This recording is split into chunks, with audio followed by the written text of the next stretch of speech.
Hey guys, today I'm going to show you how I inventory my seeds. Now, in my last video I talked about how I store my seeds and you know, those little tubs of the vials that I put them in and put them in those boxes, but it doesn't really answer the question that a lot of people have asked me, is how do I categorize them? How do I know the year of the seed, the year the seed was harvested, or anything like that?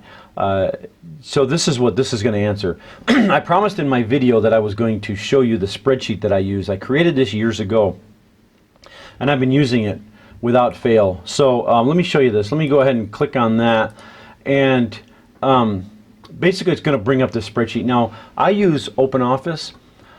You can use Microsoft Office if you want to. I've saved this spreadsheet as an Excel spreadsheet also, so I'm going to put a link below the video down here, and you can go out to my website and download this spreadsheet and use it. So it doesn't matter if you're using OpenOffice or Microsoft Office.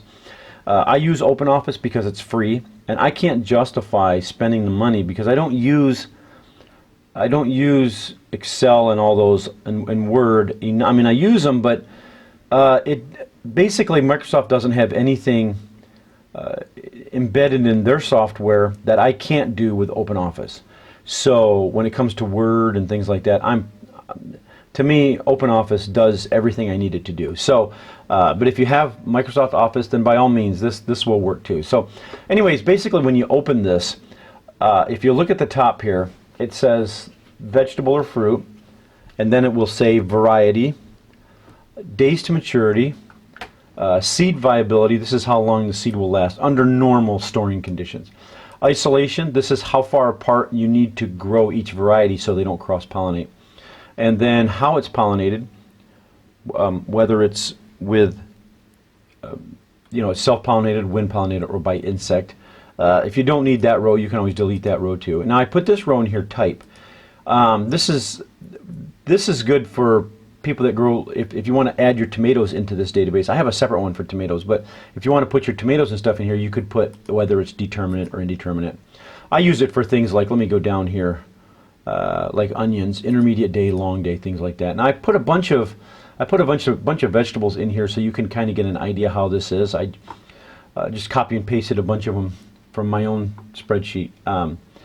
So what I've done here, then the last, of course, the last column over here is the harvest year. This is the last year that I harvested this seed. So now, looking at this first glance, probably people would think, well, this is really not much different than just opening up the boxes and looking in. Well, yeah, at first glance that is true, but let me show you how I go about determining what seeds that I want to grow this year, and if I'm completely out of the seed also. Now, I usually don't run out of seed. Now, I plugged a couple in here to kind of show you what it would look like this here, the lettuce. I scrolled down on the left here, if I'm on the right, the harvest year, and you'll see I put a 0 in there, and I'm basically saying that red sales lettuce is out. And then I put another one down here, pepper, the hot pepper, yellow fatale, I'm out of that, which means I don't have any harvested. I didn't get any harvested, and I'm out of the seed. So if I'm out of the seed, I just put a 0 in there. Now let me show you how I go about determining which ones I might want to grow to preserve the seed. Now, what I want to do is I want to sort by this harvest year. I don't want to just take this row, this column here, and sort this, because it won't sort all the other rows or columns. So what I'm going to do is I'm going to go over here to the up on top where it says A. I'm going to hold and I'm going to drag all of these columns all the way to H. So I've got them all highlighted. Then I'm going to go up to data where it says data right here, and then I'm going to drop that down and select sort. Okay, now what it's going to do here, it's going to give me some options. It's going to say sort by vegetable or fruit, and you can change this, and I want to change that to sort by the harvest year. And then I want to sort it by vegetable or fruit. So basically it's going to sort by the year I harvested and then by the actual vegetable or fruit. Okay, so then I click OK. And now see what it does on the right hand side here, my harvest year. It starts with the oldest seed and scroll all the way down to the newest seed, which was planted. So I can say, okay, all of these are fresh seed last year, from my pole bean down here to my Moon and Stars watermelon. Okay, so I don't have to worry about fresh stock of those. So I go back up here. Now you'll notice my lettuce red sales comes up first saying, uh-oh, I'm out of those. Now typically I would never run out of anything, because when I start to get low, the beauty of this spreadsheet is I can keep an eye on it and say, okay, I'm low, I need to grow those. So now let's say that those two didn't exist. Let's delete those and say, okay, let's just delete those rows.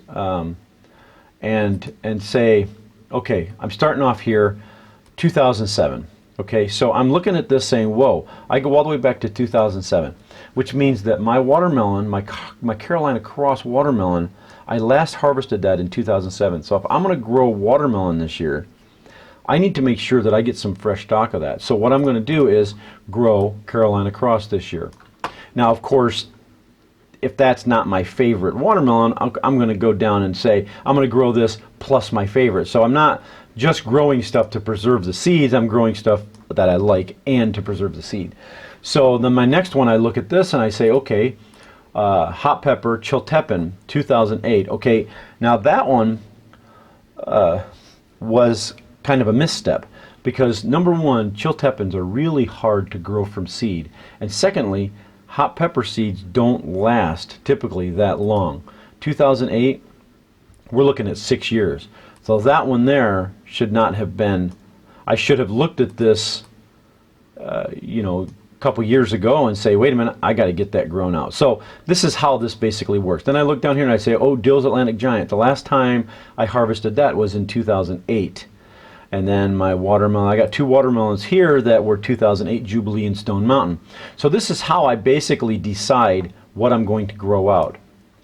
And I pick the oldest one, the seeds that I have, and either I'll try to grow it out, or I will give the seed to somebody else and have them grow it out for me. They keep the vegetable or fruit, and then I get to have some of the seeds. And so that's how a lot of it works. We have a lot of people that are doing grow outs for us. So anyways, that's how this spreadsheet basically works. Now let me show you down here in the bottom left hand corner.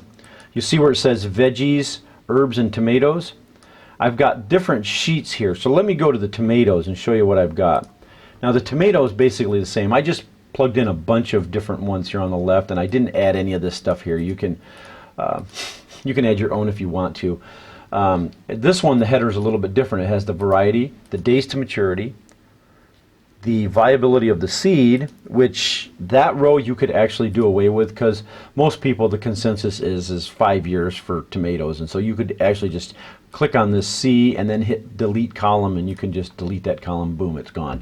But you can play around with that all you want. Now the type, this would be where you would put determinate, or wait a minute, no. Type would be if it would be cherry tomato, grape tomato, things like that. You could also put in, if it's like the type of leaf, a regular leaf or potato leaf, something like that. Now you can add columns. If I right click anywhere in here like this, I could go insert column, and I could insert another column here and then just write in here leaf type. And so now I've basically just added that. So this type here could be used for something else, but that's basically how this thing works. You can add and delete columns all you want. And now the same thing here. If I click on A, drag over to F, and then I go up to data, sort, and then I sort by harvest year, and then by the variety, and click OK. Now here we are again. Japanese Oxheart and Northern Delight, I put down 0, saying I don't have any of those, which means I either have to buy more, or I gave the seed to somebody already to grow those out for me this year. So I may be getting more stock in this fall. So depending on how that happens. Black Krim, 2006 was the last time I harvested. So if I'm going to do some of these, I'm going to grow some of these out, I'm going to say, uh-oh, I've got a lot of tomatoes that need to be grown out this year, because some of them date all the way back to 2006. Now, I do have some that I have that are back into the late 80s and early 90s that an old guy in town gave me, and he just stopped gardening, and he said, here, take these, and I'm going to do a video on germinating some old tomato seeds here at some point. But anyways, I pick a bunch of these and say, I've got to get these grown out. So I'll grow some of those and then scroll down and pick some of my favorites. Like everybody knows, Opalka is my favorite tomato. Matt's Wild Cherry is awesome. and then delicious and black cherry, things like that. So you can pretty much tell which ones I grow all the time. So I've got 2013 here now. 2012, I'm not going to worry about it unless some of those are my favorite. So I'm going to go all the way up to the top, and I'm going to say, okay, I'm going to pick this Brandywine. Why did I not grow Brandywine? Why is my stock? I mean, that's an awesome tomato. So you can kind of have missteps here if you don't keep an eye on this spreadsheet. But this spreadsheet is very simple. It's a really easy way to be able to take a quick look at your stock, to know how old your seeds are, and to know if you're out of the seed, and it gives you an idea of what to grow for the coming season. Okay, so I hope that answers all the questions, and like I say, I'm going to put a link down below, and I'll embed one also in the video here, where you can go out to our website and you can download this spreadsheet for free. No signing up, no information to give us. It's just free for you guys to use. Do whatever you want with, change it, adapt it to your own needs, give it away. I don't care. Wasn't raining, got the camera out. We're actually getting some much needed rain here in Southern Oregon. But one final thing that I want to talk about too with that spreadsheet, the beauty of that is that you could either print that out and take it with you wherever you go, or the beauty of mobile technology is that if you have an account like Dropbox or something, you can take and download that spreadsheet to your phone or even your tablet. And so immediately when I upload that spreadsheet to Dropbox, when I turn my tablet on and I hit Dropbox, there it is, it's right there. So no matter where I go, I've already downloaded it to my tablet. And so if I'm out and about, happen to be at a hardware store, well, I don't take my tablet into the hardware or into the garden center, but I always have my phone with me. So I have Dropbox on my phone also, so I just open it up, and right there's my spreadsheet. I look at that and say they have seeds on sale. I say, oh, look at that. I don't have that variety. I'm going to go ahead and pick those up. A lot of times in the fall, after the growing season, sometimes you can pick them up for like 10 cents a piece. So it's a good thing to have. So if you've got mobile technology, download that spreadsheet to your phone or to your tablet. You'll have it with you wherever you go. All right, so thanks a lot for watching, guys, and don't forget to subscribe, and we'll catch y'all later.